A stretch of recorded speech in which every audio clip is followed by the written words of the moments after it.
So ayun guys, another unit tayo dito. Bali ang problema nito ay nag-vibrate yung kanyang makina. Parang may misfiring. So ngayon papanda rin natin.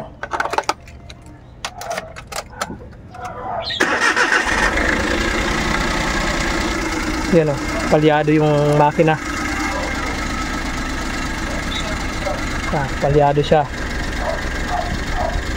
Nag-vibrate yung kanyang makina. Pero yung RPM niya consistent naman, di naman siya tumatalon-talon.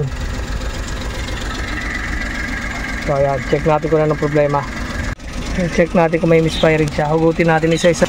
Tingnan natin kung may pagbabago sa ito. Ito, third cylinder sir, walang pagbabago. Oh. Tapos ito, second cylinder, ayan, mamamatay. Tapos first cylinder, ayan, mamamatay rin. Third cylinder, ito. So gagawin natin, pagpapalitin natin tong ignition coil, tingnan natin kung nandito pa rin yung misfiring niya or lumipat dito. Pag lumipat dito, ibig sabihin ignition coil. Pag nandito pa rin, tingnan natin yung spark plug. So ito na guys, na pagpalit na natin yung ignition coil. Ngayon, try natin ulit panda rin. Tingnan natin kung nandyan pa rin yung misfire niya sa third cylinder or lumipat sa cylinder 2. So dito na. Ayun, okay, ignition coil. Hopya, huli. Ignition coil ang problema. Pinagpalit natin. Okay. Coil lang. Ay, okay, salvado, sir. Hop, ignition coil lang.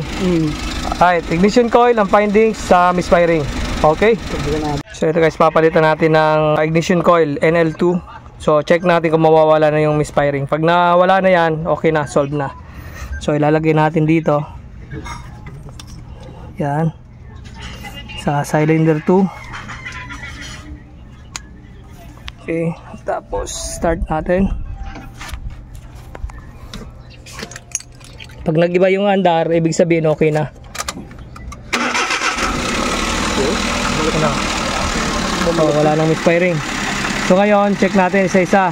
So third cylinder, okay, mamamatay. Second cylinder, ito yung may misfiring kanina. Alright, okay na. Ayos na. So ayos na, wala nang misfiring. Wala nang palyado. So rev natin. I-rev natin. Yan.